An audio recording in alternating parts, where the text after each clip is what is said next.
because it is time. So welcome everybody. It looks like the other session is ending and people are joining us. So welcome to the next to last session for the first day of container plumbing. And in this session, we already had some talk about Mac containers earlier today. And in this session, Jamie Magee is going to talk about Windows containers with some talk about security and other matters around handling Windows containers. Before we get started, if you have questions, you can ask them in the chat. You can ask them in the Q&A tab. You can request to ask a question on video through the interface. Whether or not we'll be able to take that depends on whether we have time during the Q&A. And in the meantime, let's go ahead and get started. Welcome, Jamie. Super. Yeah, thank you very much. So it sounds like we've collected, all of the different operating systems here. Happy to talk about Windows. So yeah, my name is Jamie Magee. I'm a senior software engineer at Microsoft. And today I want to talk to you about Windows containers and how I think they've become the forgotten stepchild of the container ecosystem. So naturally, I'm going to start by talking about Linux. Linux containers make up the overwhelming majority of container images, so much so that you would be forgiven for thinking that containers are Linux only. You can even run Linux containers directly on Windows. It's been a feature since 2017, and it's pretty much a one-click setup to get going. But I want to say at the beginning of this, I'm not trying to change any of that, okay? But at the same time, I don't think we can forget about people who are using Windows containers for one reason or another. But why would someone use Windows containers anyway? It might be because it's what they're familiar with. If Windows is their operating system of choice, we should try to integrate into their existing workflows instead of forcing them to make new ones. Or maybe it's a legacy application that's been quietly working in the background for a decade, and the burden to get people to migrate would be a high one. It could mean potentially rewriting a lot of work, where putting it in a Windows container might be the easiest way to start a cloud migration. On the other side of the equation, you can also get an idea about who thinks Windows containers are important. So Kubernetes has had the ability to run Windows container images for a long time. And the three major cloud providers all have support for Windows container images in their managed Kubernetes services, along with a lot of their other services like serverless. And I think it's become especially important in the past couple of years to provide tools for Windows container users, especially with this executive order on improving the nation's cybersecurity. This came hot on the heels of the SolarWinds and Colonial Pipeline hacks, and there's a lot of good stuff in there. But the one thing that's relevant for us today is software bill of materials. It's going to become a requirement to ship one of these alongside the software that you ship. At its core, SBOM describes the packages that make up a piece of software. So for a container image, that might be the underlying operating system, a list of packages that are installed, and the dependencies that make up your application. SBOMs aren't a new concept. They've been around for years before this, but this executive order really brought them into the spotlight. There are a lot of tools out there already that can help you make them for container images. Sift, Trivy, Turn, Microsoft SBOM tool, and probably a lot more that I haven't named. But Windows container support is lacking, even in the Microsoft one. And that's going to make it really difficult for people to generate SBOMs for Windows container images. Now, we're still in the honeymoon phase for SBOMs. We haven't quite figured out what should be included or how much detail is required. And shipping one is still seen as a nice to have. But pretty soon, it's going to turn into a hard requirement to ship SBOMs. And I imagine a lot of you are here today because you think that container scanning and security are important. But you may not have given Windows containers a second thought. However, I want to show you today that scanning Windows container images and extracting the information necessary for an SBOM is actually pretty easy. I'm going to break it down into 3 separate questions you need to answer. The first and the most basic is, what version of Windows am I using? Once we know that, we can start to look at things like the patches or Windows updates that are installed, as well as the patches that aren't, and find out what vulnerabilities might be applicable. So I know this is starting with the basics, but I want to make sure that we're all on the same page. Windows container images are a collection of tar files, exactly the same as Linux container images. You start with a base layer and build your layers on top.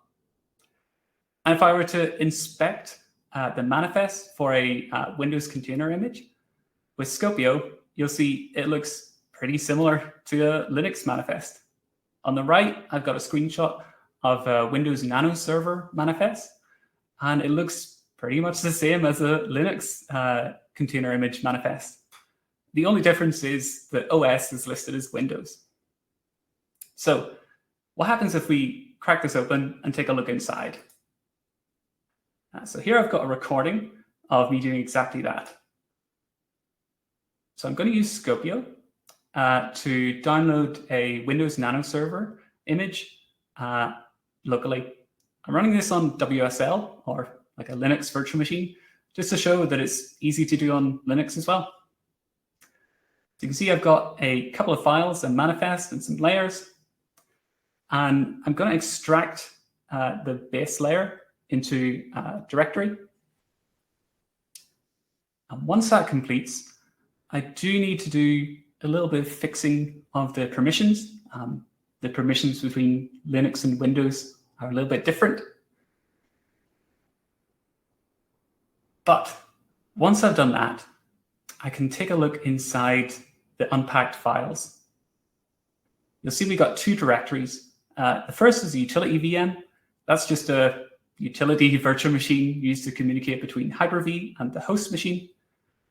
And the one we're really interested in is this files. This contains the actual Windows container image file system that you run. And I'm going to look inside the Windows System32 config directory and take a look around. And you can see we have a bunch of files here. But the one that I'm particularly interested in is the software one. So now that we've had a look inside, take it to my next slide. This is where things might start to get a little strange for some of you who aren't familiar with Windows. The information that we need about the operating system version is stored in the registry. If it helps, you can think of it like the etc directory on Linux. But the registry is split into what are called different hives for different information. But the one that we're interested in is called the software hive. That includes system-wide information about the operating system or the packages that are installed. And if we dig through that software hive a little bit more, we come to the Microsoft Windows NT current version registry key. There's a lot of information about the current Windows install, but we only need 4 keys here to construct the full version. That's the major version number, the minor version number, the build number, and the UBR, which stands for Update Build Revision. So I've highlighted them here on the right.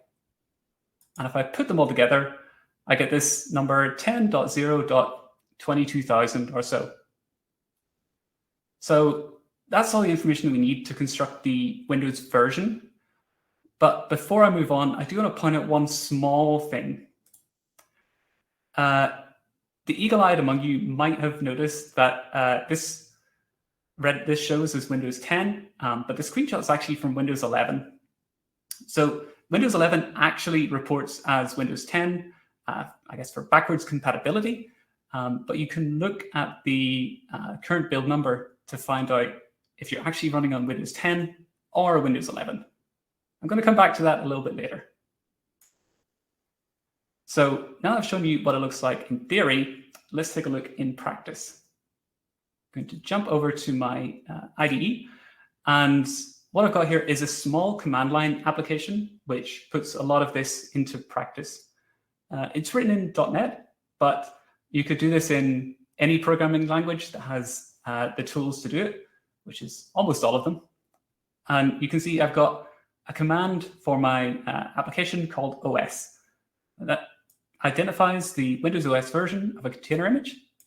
So I'm going to jump into that and let's walk through it. This is all boilerplate, but what I really want to look at is this execute async. So I've broken it down into a couple of steps.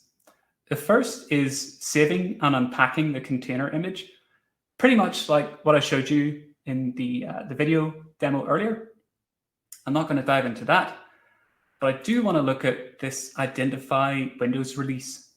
So if I jump here and into my implementation, this identifier is written to be quite generic. The idea is you could plug in a lot of different identifiers if you're looking for different Linux OSs or Windows.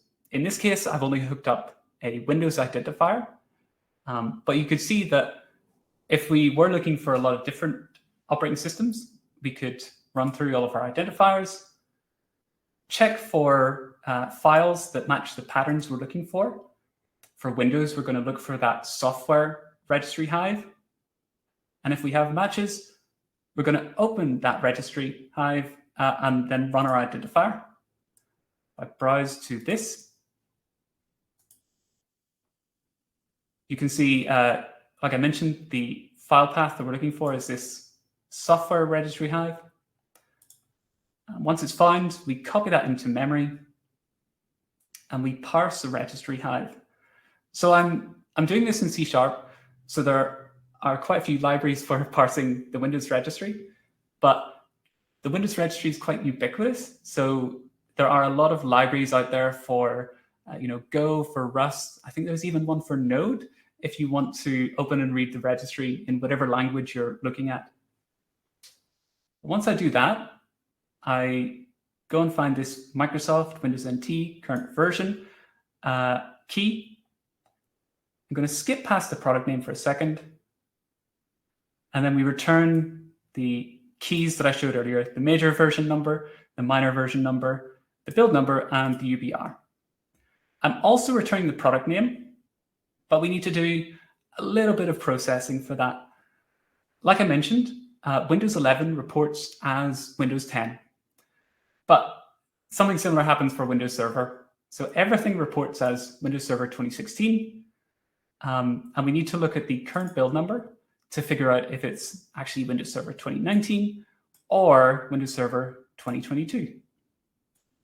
But once we do that, we can just return all of this information. So if I go back to my OS command, we return the release, and then we print it out in the log. So let's run this and see what happens.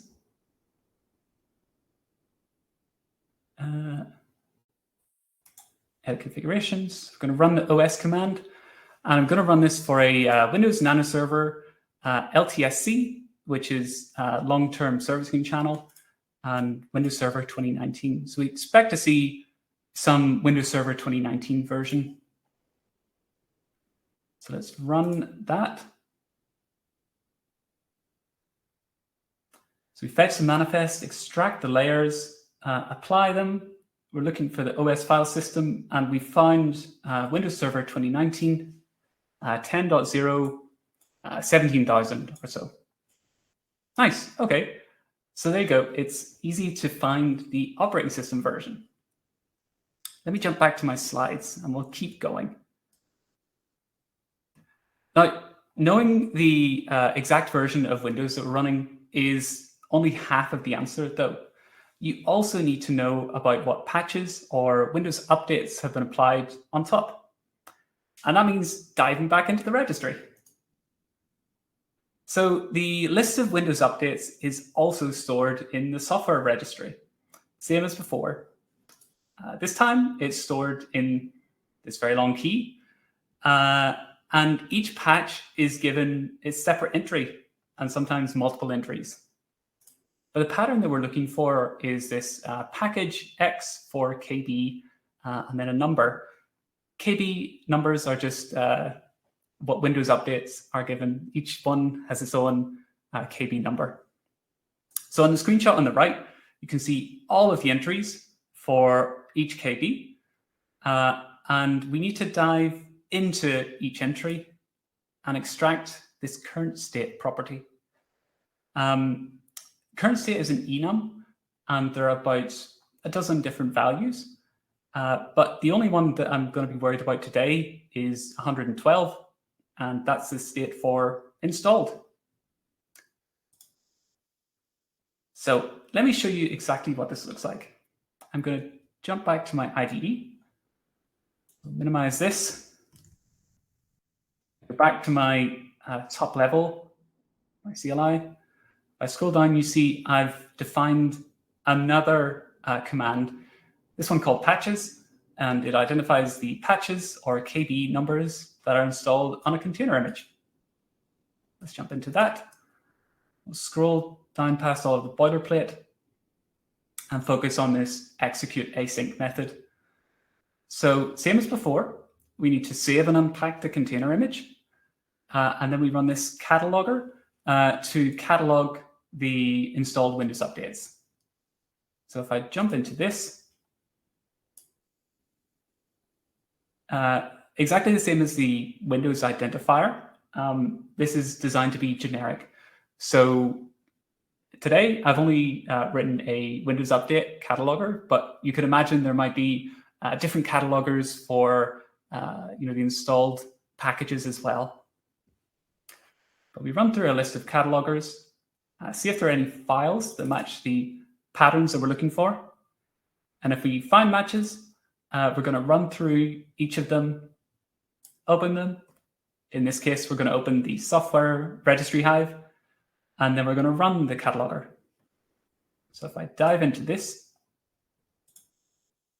we're in our Windows cataloger, and it's very similar to before. We're still looking for this software registry hive. And as soon as we run, we copy that into memory, parse it, exactly the same as before. And this time we're looking for a different registry key. So this is the one that I showed you on the slides. We're going to load that registry key. And then for each subkey, we're going to see if we match this regex that I've defined. Now, this might look a little bit intimidating, but it's essentially looking for the same pattern that I outlined. Package number for KB number. And so if I scroll back down, if we find that keys that match that pattern, then we're going to look and see the current state.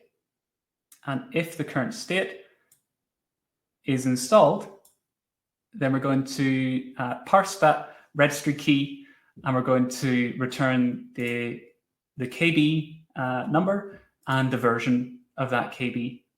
We'll add that to our list, and then right at the end, we'll return that back. So let me jump back to my patches command.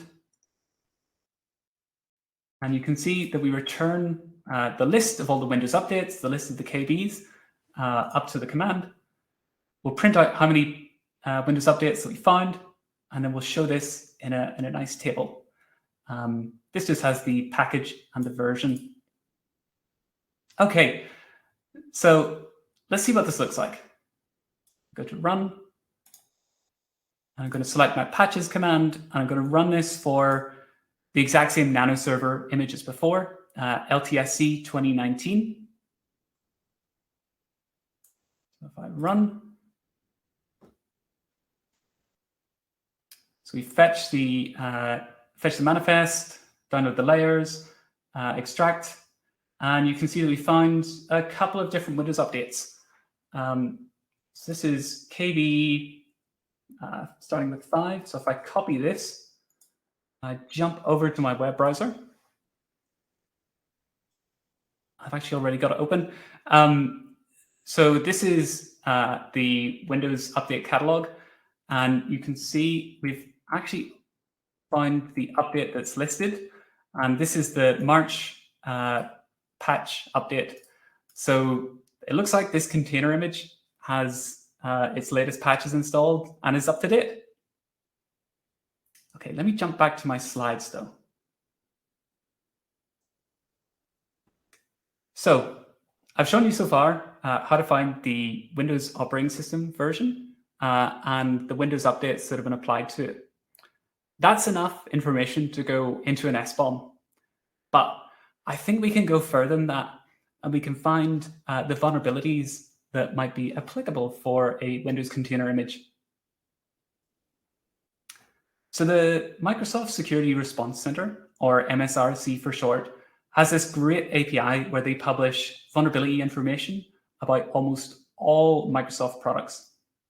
It's really helpful because it has information going back to 2016, and they publish all of their information in the industry standard CVRF format. So there's already a lot of tools and libraries out there that can read this, parse this, and provide useful information. So let me show you exactly what this looks like and put the final piece of the puzzle together. So I'm going back to my command line application. If I scroll down, you can see I have one other command here, the vulnerabilities command. And the description is identify vulnerabilities that affect a container image. So I'm going to jump into this, scroll past all of our boilerplate, and let's talk about this execute part.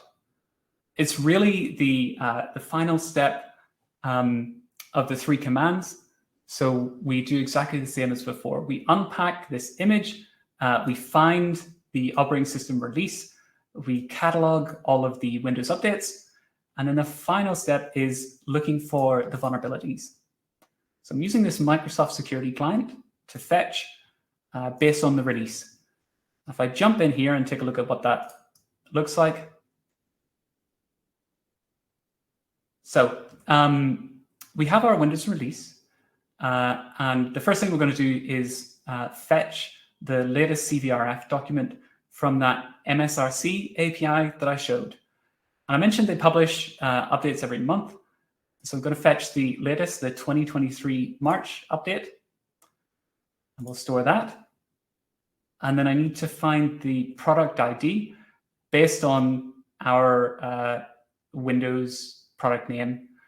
So we're looking for Windows Server 2019, and I'm going to get the product ID that matches that in the CVRF document.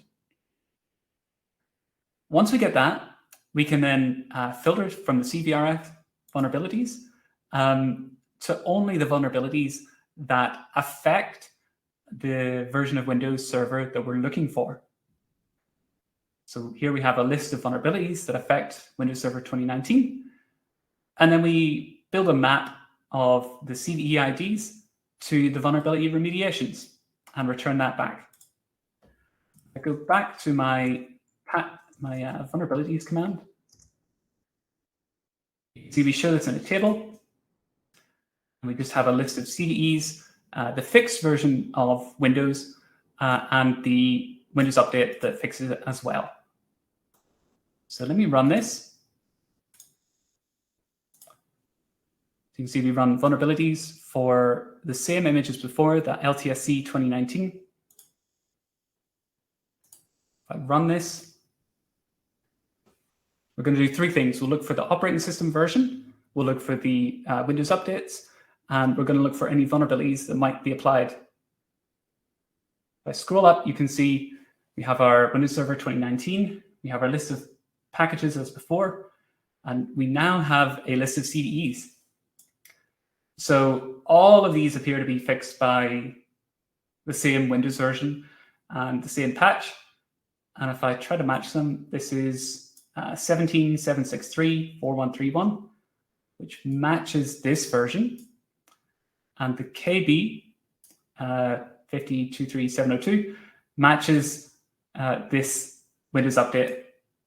So it looks like this Windows container image is fully patched, which is not a surprise because I just pulled it from the registry. So if I jump back to my slides, there are a couple of things I want to highlight before we finish. I think that we're building a lot of great tooling for Linux container users, but we shouldn't be forgetting Windows container users as well. And I hope I've shown you that scanning Windows container images is actually pretty easy. You can extract the OS version and the Windows updates, and that's enough to go into an SBOM. And there's also a lot of data for vulnerabilities as well.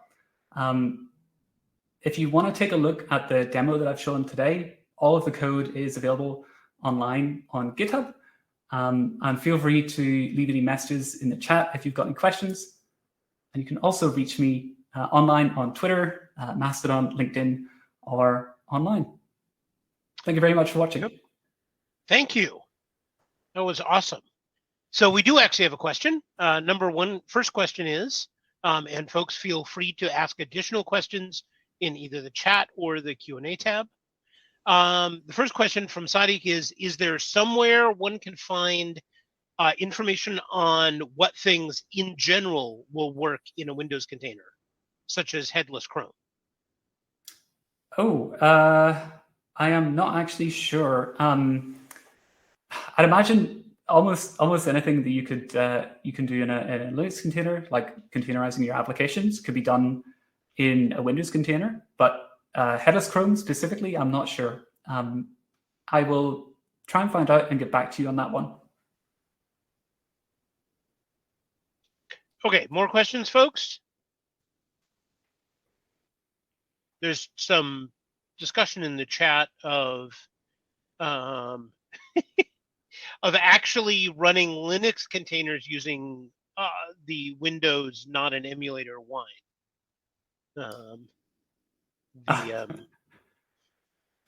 But not anything you need to answer. And here another question. Let's see. Neil wants to know, can you run graphical Windows applications in a Windows container? So ones with a graphical interface. I think you can, but I mean it's not the primary target, but I think it's possible. Windows containers are a little bit different than Linux containers because they're really a virtual machine underneath. So again, I think you can, yes. Okay. Time for one more question if anybody has one. I